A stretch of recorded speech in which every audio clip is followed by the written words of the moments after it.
Hi friends, welcome to Cricket 360. இன்னைக்கு ஐபிஎல்லோட 43rd game of the season between Delhi Capitals vs Mumbai Indians பத்தி ஒரு match prediction. இந்த வீடியோல ஒரு ஃபேண்டசி டீமும் தரேன், ஸோ ஃபுல் வீடியோவையும் மிஸ் பண்ணாம பாருங்க. இந்த மேட்ச் எங்க நடக்குதுன்னு பாத்தீங்கன்னா அருண் ஜேட்லி ஸ்டேடியம் இன் வந்து டெல்லி. ப்ரீவியஸ் சீசன்ஸ்ல ரொம்ப ஒரு ஸ்லோவர் ட்ராக்காக இருந்த இந்த பிச்சை வந்து இப்போ ஃப்ளாட் ட்ராக்காக மாற்றிருக்காங்க.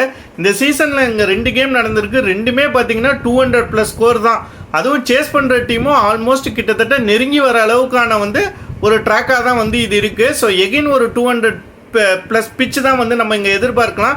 Generally average first inning score பார்த்தீங்கன்னா 169, average second inning score 152. But again ஒரு 200-220 பிச் தான் இங்கே கண்டிப்பாக நம்ம எதிர்பார்ப்போம். Head to head record between Delhi Capitals vs Mumbai Indians பார்த்தோம்னா 34 டைம்ஸ் ஐபிஎல்ல மோதி இருக்காங்க. இதில் 19 டைம்ஸ் மும்பை இந்தியன்ஸும் 15 டைம்ஸ் டெல்லி கேபிட்டல்ஸும் ஜெயிச்சிருக்காங்க. இந்த சீசனில் ஆல்ரெடி ஒரு தடவை மீட் பண்ணியிருக்காங்க, அதில் மும்பை ஜெயிச்சாங்க. பட் அதுவும் ஒரு க்ளோஸ் கேமாக தான் இருந்தது. கிட்டத்தட்ட லாஸ்ட் ஓவர் வரைக்குமே எந்த டீம் ஜெயிக்கும் அப்படிங்கிற ஒரு ப்ரெஷர் இருந்துட்டே தான் இருந்துச்சு. ஃபர்ஸ்ட் மும்பை இந்தியன்ஸ் பத்தி பார்த்தோம்னா சோஃபார் இந்த சீசன்ல 8 கேம்ல 3 வின் அண்ட் 5 லாஸோட வந்து டேபிள்ல 8th பொசிஷன்ல இருக்காங்க. மும்பை இந்தியன்ஸ் இந்த சீசனில் வந்து குறைஞ்சது 4 மேட்சாவது தோத்ததுக்கு காரணம் வந்து வெறும் பண்டியாவா மட்டும்தான் இருப்பார். Either with his batting bowling or captaincy ஏதோ ஒரு வகையில் வந்து அவங்கள தோக்கடிச்சிடுறாரு. எல்லா கேம்லேயும் ஆல்மோஸ்ட் வின்னிங் பொசிஷனில் இருப்பாங்க. இவரோட ஒரு டிசிஷன் மேக்கிங்கோ பேட்டிங்கோ பவுலிங் தான் அவங்க வந்து தோல்விக்கான முக்கிய காரணமாக இருக்கும். Same with Rajasthan Royals game, toss ஜெயிச்ச உடனே வந்து பேட்டிங் எடுத்தார். எல்லாம் சேஸ் பண்ணுவாங்க, பட் இவர் பேட்டிங் எடுத்தார். கேட்டதுக்கு வந்து டியூ ஃபேக்டர் இங்கே இருக்காது, அதனால் நான் பேட்டிங் எடுக்கிறேன்னாரு. பட் ஜென்ரலாகவே வந்து பார்த்தீங்கன்னா வந்து ஜெய்ப்பூர் பிச் வந்து ஃபர்ஸ்ட் ஹாஃபை விட செகண்ட் ஹாஃபில் தான் பேட்டிங்க்கு சாதகமாக இருக்கும். அதை அனலைஸ் பண்ண தவறிட்டார். பேட்டிங்லேயும் கடைசியாக வந்து பார்த்தீங்கன்னா இன்ஷியலாக மும்பை இந்தியன்ஸ் ஸ்ட்ரகிள் பண்ணாங்க. பட் வந்து நெஹால் வதீரா அண்ட் வந்து திலக் வர்மாவோட பார்ட்னர்ஷிப்க்கு அப்புறம் ஒரு நல்ல பொசிஷனில் இருந்தாங்க. லாஸ்ட் 3 ஓவர்ஸ் வந்து வெறும் 18 ரன்ஸ் தான் அடித்தாங்க. அதுக்கு முக்கிய காரணம் இவரோட பேட்டிங். ஃபுல் மொமெண்டமையும் இவர் பேட்டிங் வந்து கெடுத்து விட்டார். 10 பாலில் வெறும் 10 ரன் தான் அடித்தார். டேவிடும் வந்து பார்த்தீங்கன்னா ஃபினிஷிங் சரியாக பண்ணலை. அதனால் வந்து ஒரு 200க்கு மேலே போக வேண்டிய ஒரு ஸ்கோர் வந்து கிட்டத்தட்ட பார்த்தீங்கன்னா 180லேயே ஸ்டக் ஆகி நின்றுச்சு.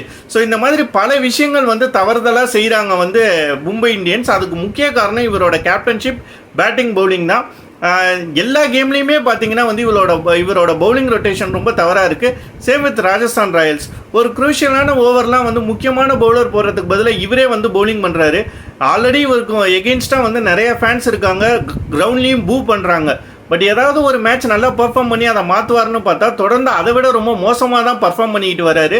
மும்பையோட வீக் லிங்கே இவராக தான் பார்க்கப்படுது. அதர் தேன் தட் வந்து இவரை தாண்டி மும்பையோட கன்சர்ன்ஸ் அப்படின்னு பார்த்தோன்னா வந்து மும்ராவை தவிர எந்த பவுலரும் வந்து ஒரு மேட்ச் வின்னிங் பவுலராக இல்லாமல் இருக்கிறது வந்து அவங்களுக்கு ஒரு பெரிய டிஸ்அட்வான்டேஜாக இருக்குது. லாஸ்ட் மேட்ச் வந்து என்னதான் துஷாராவை வந்து அவங்க கொண்டு வந்திருந்தாலும் அவரும் ஒரு விக்கெட்டும் எடுக்கலை.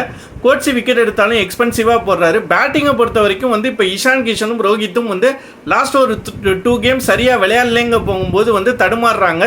சேம் வித் வந்து சூரியகுமார் யாதவ். ஃபினிஷிங் வந்து இவங்கள்ட்ட தான் ரொம்ப மட்டமாக இருக்குது. ஹர்திக் பாண்டியா அண்ட் வந்து டிம் டேவிட் 2 பேருமே வந்து ஸ்கேமிங் பண்ணிக்கிட்டு இருக்காங்க வந்து லாஸ்ட் ஃபியூ ஓவர்ஸ். ஸோ நிறைய கன்சர்ன்ஸ் தான் இருக்குது மும்பை இந்தியன்ஸுக்கு. ஸோ இந்த ஒரு கான்ஃபிடன்ஸ் லெஸ் டீமை வச்சுக்கிட்டு வந்து டெல்லியோட இவங்க வந்து ஜெயிக்கிறதுங்கிறது வந்து கொஞ்சம் கஷ்டமான ஒரு விஷயம். டெல்லி கேபிட்டல்ஸ் பற்றி பார்த்தோம்னா சோஃபார் இந்த சீசனில் வந்து 9 கேம்ஸில் வந்து 4 வின்ஸ் அண்ட் 5 லாஸோட டேபிளில் 6th பொசிஷனில் இருக்காங்க. இந்த சீசன் ஒரு ஸ்டேஜில் பார்த்தீங்கன்னா வந்து மும்பைக்கும் விட கீழே இருந்தாங்க. ஒரு நல்ல ஸ்டார்ட் இல்லாமல் தான் இருந்தது இந்த சீசனுக்கு. பட் லாஸ்ட் ஃபியூ கேம்ஸ் வந்து கொஞ்சம் நல்லா பர்ஃபார்ம் பண்ணிட்டு வராங்க. இவங்களுக்கும் மும்பை மாதிரி நிறைய கன்சர்ன்ஸ் இருக்குது. மெயின் கன்சர்ன் வந்து பவுலிங். குல்தீப் யாதவ் அண்ட் அக்ஷர் பட்டேலை தவிர மீதி எல்லா பவுலர்ஸுமே ரொம்ப எக்ஸ்பென்சிவாக தான் இருக்காங்க. இஷாந்த் சர்மா ஒரு 2-3 கேம் நல்லா போட்டார், அவரை ஏன் ட்ராப் பண்ணாங்கங்கிறது தெரியல. மீதி எல்லா பவுலருமே ரொம்ப எக்ஸ்பென்சிவாக இருக்காங்க. நோக்கியாவுக்கு ஏன் திருப்பி சான்ஸ் கொடுக்குறாங்கன்னு தெரில.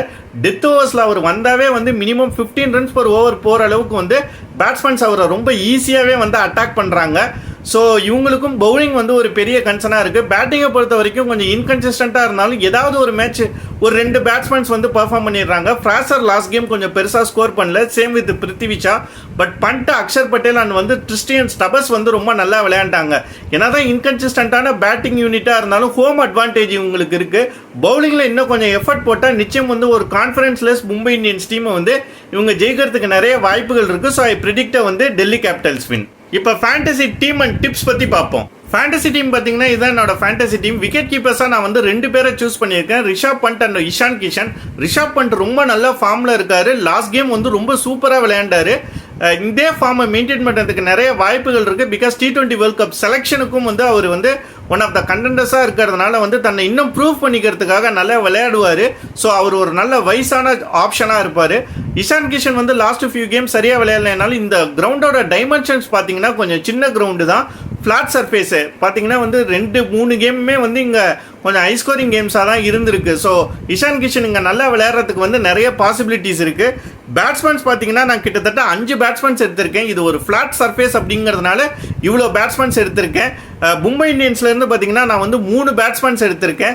ரோஹித் சர்மா லாஸ்ட் ஒரு 2 கேம்ஸ் வந்து ஓரளவுக்கு டீசெண்டாகவும் கொஞ்சம் ஆவரேஜாகவும் தான் விளையாண்டுருக்காரு. பட் வந்து அதுக்கு முன்னாடி இந்த சீசன் ரொம்ப நல்லா விளையாண்டாரு. இந்த பிச்சு வந்து அவருக்கு ரொம்ப சூட்டபிளாக இருக்கும்னு சொல்லி நான் ஃபீல் பண்ணுறேன். அதனால் ரோஹித் சர்மா.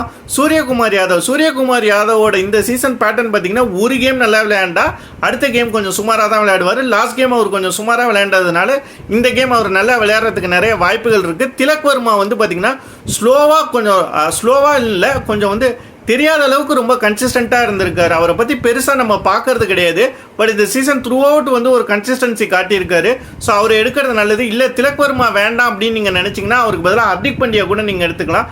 பெரிய பர்ஃபார்மன்ஸ் இல்லை, பட் ஒரு ஆல்ரவுண்டர் அப்படிங்கிறதுனால ஒரு பெட்டர் ஆப்ஷன் இருக்கிறதுக்கு வந்து நிறைய உங்களுக்கு பாயிண்ட் ஸ்கோர் பண்ணுறதுக்கு வாய்ப்புகள் இருக்குது. டெல்லியிலேருந்து பார்த்தீங்கன்னா 2 பேட்ஸ்மேன்ஸ் எடுத்திருக்கேன். கிறிஸ்டியன் ஸ்டபர்ஸ் அண்ட் வந்து ஃப்ராசர் 2 பேருமே நல்ல ஃபார்மில் இருக்காங்க. அதுவும் வந்து ஃப்ராசர் வந்து ஓப்பனிங்கில் இப்போ இறங்க ஆரம்பிச்சிருக்கிறாரு. அது இன்னுமே அவர் நிறைய பாயிண்ட் ஸ்கோர் பண்ணுறதுக்கு வந்து வாய்ப்புகள் இருக்குது. ஸ்டப்ஸும் பார்த்தீங்கன்னா லாஸ்ட் கேம் எகெயின்ஸ்ட் மும்பை இந்த சீசனில் வந்து ரொம்ப நல்லா விளையாண்டாரு. நிறைய மும்பை பவுலர்ஸை வந்து நெட்ஸில் விளையாடிருப்பார். ஸோ அந்த அனுபவமும் அவருக்கு இருக்குது.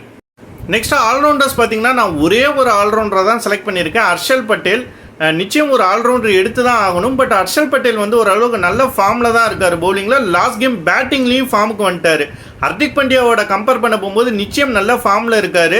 ஹர்திக் பாண்டியாவை எடுக்கணும்னா நீங்கள் திலக் வர்மாவை தான் வந்து இல்லை இஷான் கிஷனை தான் ட்ராப் பண்ணுற மாதிரி இருக்கும். அக்ஷர் பட்டேல் வந்து அவரோட ஒரு பெட்டரான ஆப்ஷன் தான். பவுலர்ஸ் பார்த்தீங்கன்னா இந்த விக்கெட் வந்து பார்த்தீங்கன்னா பேட்ஸ்மேனுக்கு தான் ரொம்ப சாதகமாக இருக்குது. அதனால் நிறைய பவுலர்ஸ் எடுக்கல, 3 பவுலர் தான் எடுத்திருக்கேன். மும்பை இந்தியன்ஸ்லேருந்து பும்ரா அண்டு கோட்ஸி. பும்ரா தான் வந்து டெஃபினட்டாக இந்த சீசனோட பெஸ்ட் பவுலர். மும்பை இந்தியன்ஸுக்கு மட்டும் இல்லை, இந்த சீசன்லேயே அவர் தான் பெஸ்ட் பவுலர்.